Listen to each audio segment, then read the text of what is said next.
Can you explain the Vegas Golden Knights, Kenny? Well, for me as a coach, size matters, especially at this time of year. And look at what they've added: Hannafin, Mantha, Hurdle. On top of their team, they were the biggest team in the league last year at the end of the year. And then they've added nothing but size and heavy bodies again. They lean on you all night. And at the end, they wear teams down because they lean on you.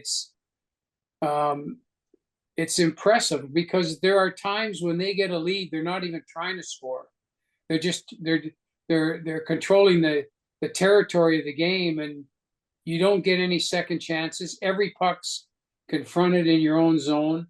There's no free ice anywhere, and they just wear you out. And so there's, to me, got to be tactic changes when you play that team because of their weight and size and the way they bring it to the game. Their fourth line plays as many minutes as their second line because their players are big and strong and they play the right way. And actually, when you watch that team play, the one that's on the ice right now, it's fun to watch. It's fun to watch that team play that type of playoff hockey because it's really impressive.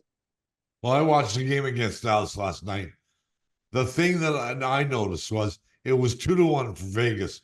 So it was really a game.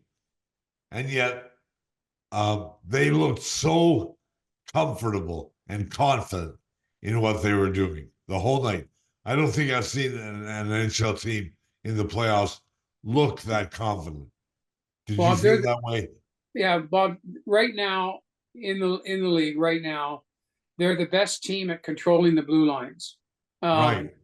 And that's winning in the NHL at playoffs. Whoever controls the blue lines is the winner in the NHL and during playoffs. If you're great at getting it out and you're great at getting it in, you're going to have a lot of success. And Vegas has no problem in not trying to force the puck in the offensive blue line. And so they control the territorial part of the game. And they've come to a clear understanding that when you're playing the game, a lot of the minutes the game is tied or there's a 1-goal difference, and you got to be comfortable playing in that atmosphere. And they look more than comfortable playing in that atmosphere. How much is confidence a factor? I mean, this is a Stanley Cup winning team last year, right?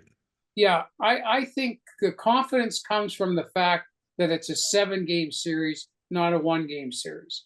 And I think the confidence comes that the way you play and the design that you play with is going to wear the other team out. And Vegas is banking that their game over a 7-game series will wear the opposition out.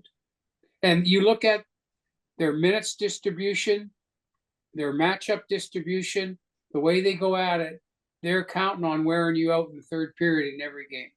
Right. But surely Dallas is not a small team. Dallas has some character guys.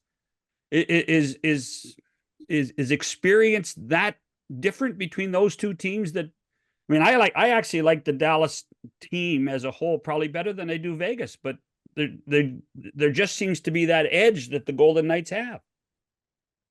Dallas is really a good team. They're really well coached. They're really disciplined. They're to me really deep. But I think the one thing that Vegas has going is Vegas has got collective size on the back end. So you get no second and third whacks at the puck in around the net area. And I think that's been the small difference in the series is that the net fronts has been to Vegas's advantage in these first 2 games a little bit. And I think that's been the small difference. But there's very little difference between these two teams. Like, they're both great teams. It's unfortunate that this type of series is happening in the first round, but you look at the way Vegas confronts pucks in both net fronts, and it's impressive. And they hold position a lot, and I think that's been the small difference in these first 2 games.